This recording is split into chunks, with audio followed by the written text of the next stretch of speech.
भगवान श्री राम के समान कृपालु और कौन होगा। चित्रकूट में बसकर रघुनाथ जी ने बहुत से चरित्र किए जो कानों को अमृत के समान प्रिय है।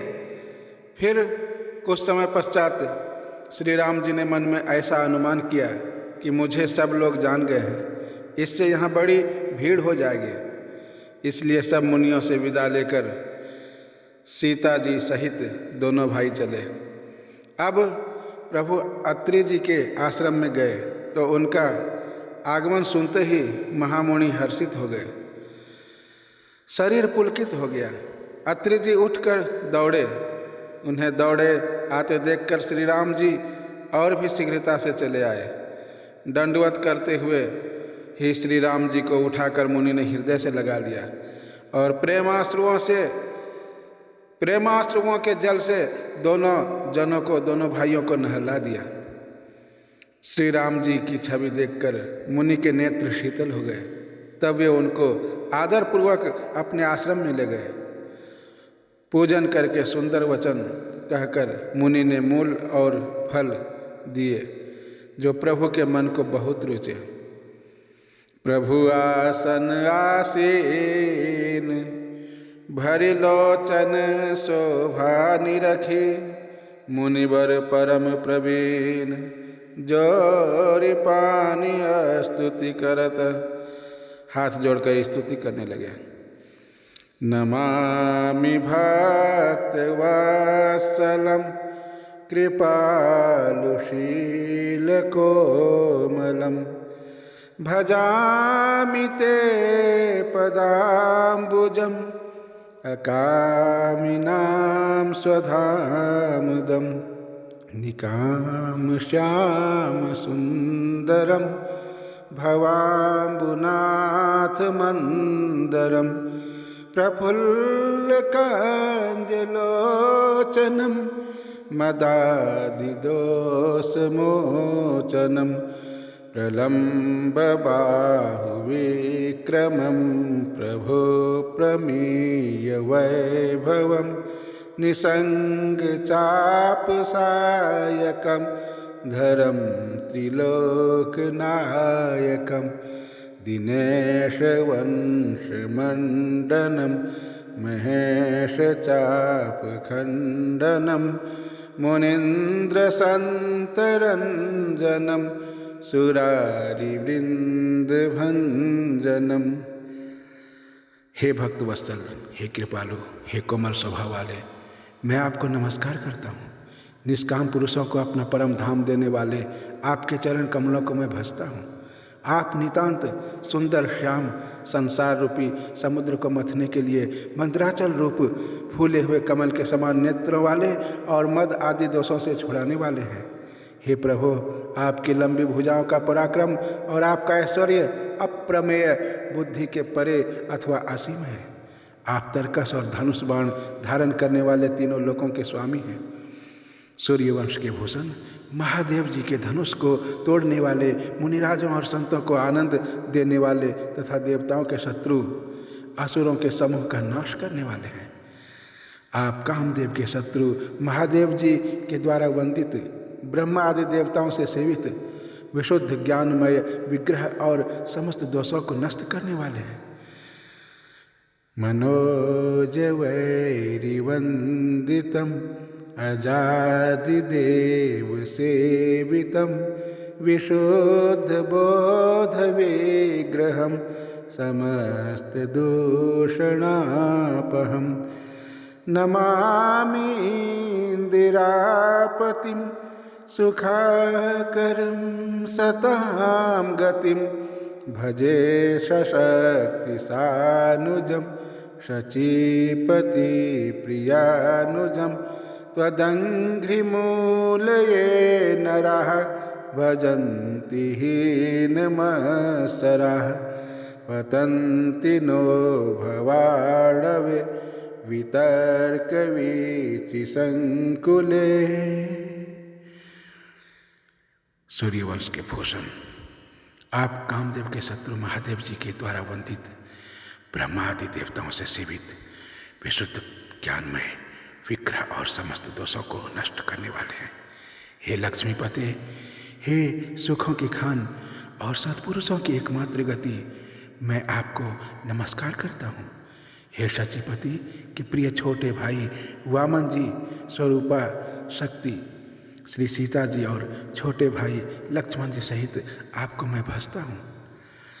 जो मनुष्य मत्सर रहित होकर आपके चरण कमलों का सेवन करते हैं, वे तर्क वितर्क अनेक प्रकार के संदेह रूपी तरंगों से पूर्ण संसार रूपी समुद्र में नहीं गिरते, आवागमन के चक्कर में नहीं पड़ते।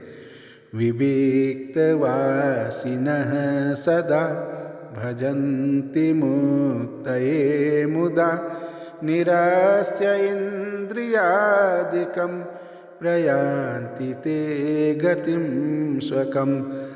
जो एकांतवासी पुरुष मुक्ति के लिए इंद्रियादि का निग्रह करके उन्हें विषयों से हटाकर प्रसन्नतापूर्वक आपको भजते हैं, वह स्वकीय गति को अपने स्वरूप को प्राप्त होते हैं।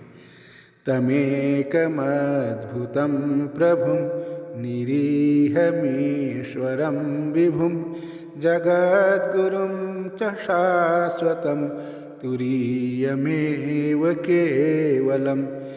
उन आपको जो एक अद्वितीय अद्भुत माइक जगत से विलक्षण प्रभु सर्वसमर्थ इच्छा रहित ईश्वर सबके स्वामी व्यापक जगत गुरु सनातन नित्य तुरीय तीनों गुणों से सर्वथा परे और केवल अपने स्वभाव में अपने स्वरूप में स्थित हैं। भजामि भाववल्लभं कुयोगिनां सुदुर्लभं स्वभक्तकल्पपादपं समं सुसेव्यमन्वहम्। जो भावप्रिय कुयोगियों विषयी पुरुषों के लिए अत्यंत दुर्लभ, अपने भक्तों के लिए कल्प वृक्ष अर्थात उनकी समस्त कामनाओं को पूर्ण करने वाले, सम पक्षपात रहित और सदा सुखपूर्वक सेवन करने योग्य हैं, मैं निरंतर भजता हूँ। अनूपरूप भूपतिं नतोऽहमुर्विजापतिं प्रसीद मे नमामि ते पदाब्ज भक्ति देहि में। हे अनुपम सुंदर, हे पृथ्वीपति, हे जानकीनाथ, मैं आपको प्रणाम करता हूँ। मुझ पर प्रसन्न होइए, मैं आपको नमस्कार करता हूँ। मुझे अपने चरण कमलों की भक्ति दीजिए। पठन्ति ये स्तवम् इदं नरादरेण ते पदं व्रजन्ति नात्र संशयं त्वदीय भक्ति संयुतः। जो मनुष्य इस स्तुति को आदरपूर्वक पढ़ते हैं, वे आपकी भक्ति से युक्त होकर आपके परम पद को प्राप्त होते हैं, इसमें कोई संदेह नहीं है। विनती करि मुनि नाई सिरु कह कर जोरि बहोर चरण सरोरुह नाथ जनी कबहु तजय मति मोर। मुनि ने इस प्रकार विनती करके और फिर सिर नवाकर हाथ जोड़कर कहा, हे नाथ, मेरी बुद्धि आपके चरण कमलों को कभी न छोड़े। देखिए, ये तो हुई कथा। अब कथा के अंदर जो रहस्य छुपा है, हम आपको उस रहस्य से अवगत कराना चाहते हैं। आत्रि, जहाँ तीनों गुण नहीं है, जहाँ तीनों काल नहीं है, जो तीनों से परे हैं, तीनों गुणों से परे हैं, तीनों कालों से परे हैं, ऐसे महान संत, महान मुनि अत्रि हैं और उनकी पत्नी का नाम है अनुसुईया, आसुईया, अनसुईया, अनअसुईया, जिसके अंदर, जिसके मन में किसी भी प्रकार की ईर्ष्या नहीं है, किसी से भी ईर्ष्या नहीं है। तो आपने एक कहावत सुनी होगी कि एक लड़का किसी लाइन को खींच दिया, पन्ने पर एक लाइन को खींच दिया और बोला इस लाइन को छोटा करो, और बिना इसे मिटाए इस लाइन को छोटा करो। तो उस लड़के से नहीं समझ में आई, कई लड़के हार गए, लेकिन एक बहुत बुद्धिमान लड़का था। उसने जाकर उस लाइन के सामने एक बड़ी सी रेखा खींच दी। जब बड़ी रेखा खींच दिया तो छोटा रेखा स्वयं छोटा हो गया। आप किसी भी व्यक्ति से, उनकी समृद्धि से, उनके धन दौलत से, उनके त्याग तपस्या से आप प्रभावित होते हैं। आपके अंदर भी वो क्षमता है। आप भी उनसे कहीं अधिक वैभवशाली हो सकते हैं, वैराग्यवान हो सकते हैं, धनवान हो सकते हैं, ऐश्वर्यवान हो सकते हैं। फिर आप किसी से ईर्ष्या क्यों करें? अनसुईया, आज अनसुईया के चरणों को महारानी सीता उनके चरणों को पकड़कर और आशीर्वाद ग्रहण करती है। अनुसुईया के पद गहि सीता, मिली बहोरी सुशील विनीता। फिर परम शीलवती और विनम्र सीता जी अनुसुईया जी के चरण पकड़कर उनसे मिली। ऋषि पत्नी के मन में बड़ा सुख हुआ। उन्होंने आशीष देकर सीता जी को पास बैठा लिया। दिव्य बसन भूषण पहिराए, जे नित नूतन अमल सुहाए। अरुंधति, माता अरुंधति ने भी उन्हें वसन भूषण पहनाए थे, लेकिन उस समय उन्होंने कुछ कम वसन भूषण पहनाए थे। वशिष्ठ जी ने कहा कि क्या तुम ये कहना चाहती हो कि हमारे पास वसन भूषण पहनाने के लिए इतना ही है, एक ही वस्त्र है, एक ही भूषण है, वसन भूषण में कमी क्यों? अरुंधति ने कहा कि हमारी बहन अनुसुईया है, जो वसन भूषण हम नहीं पहना पाए वो हमारी बहन अनुसुईया पहना दे। आज दिव्य वसन भूषण पहनाकर सीता जी को लाभान्वित किया। माता पिता भाई सभी हित करने वाले, परंतु ये सब एक सीमा तक ही सुख देने वाले हैं। परंतु हे जानकी, पति तो मोक्ष रूप असीम सुख देने वाला है। वह स्त्री अधम है जो ऐसे पति की सेवा नहीं करती। यही बात भागवत में भगवान श्री कृष्ण गोपियों से कहते हैं। ठीक वही बात यहाँ अनुसुईया जी माता सीता से कहते हैं। धीरज धर्म मित्र अरु नारी, आपद काल परिखियहि चारी। वृद्ध रोग वश जड़ धनहीना, अंध बधिर क्रोधी अति दीना। ऐसे हो पति कर किए अपमाना, नारी पाओ जमपुर दुख नाना। वृद्ध, रोगी, मूर्ख, निर्धन, अंधा, बहरा, क्रोधी और अत्यंत ही दीन, ऐसे भी पति का अपमान करने से स्त्री यमपुर में भांति भांति के दुख पाती है। शरीर, वचन और मन से पति के चरणों में प्रेम करना स्त्री के लिए बस यह एक ही धर्म है, एक ही व्रत है और एक ही नियम है। जगत में 4 प्रकार की पतिव्रताएं हैं। वेद, पुराण और संत सब ऐसा ही कहते हैं।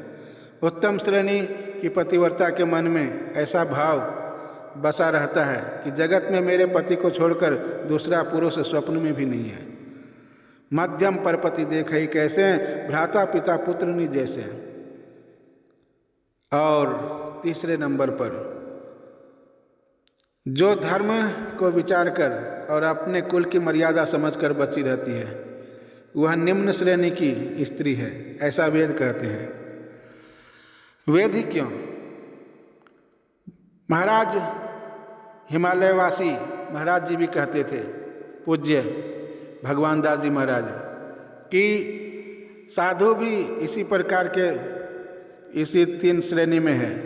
एक तो वो भक्त जो भगवान के अनन्य भक्त हैं, अनन्य भक्त, और एक वो भक्त मध्यम, और तीसरे नंबर के जो भक्त हैं वो जो निम्न श्रेणी के भक्त हैं। उनके बारे में बताए कि जो धर्म को विचार कर अपने कुल की मर्यादा समझकर बची रहती है, ऐसे जो भक्त हैं, जो धर्म को विचार कर और मर्यादा का पालन करते हैं, तो ऐसे भक्त निम्न श्रेणी के हैं। आजकल ऐसे ही भक्तों की संख्या ज़्यादा है।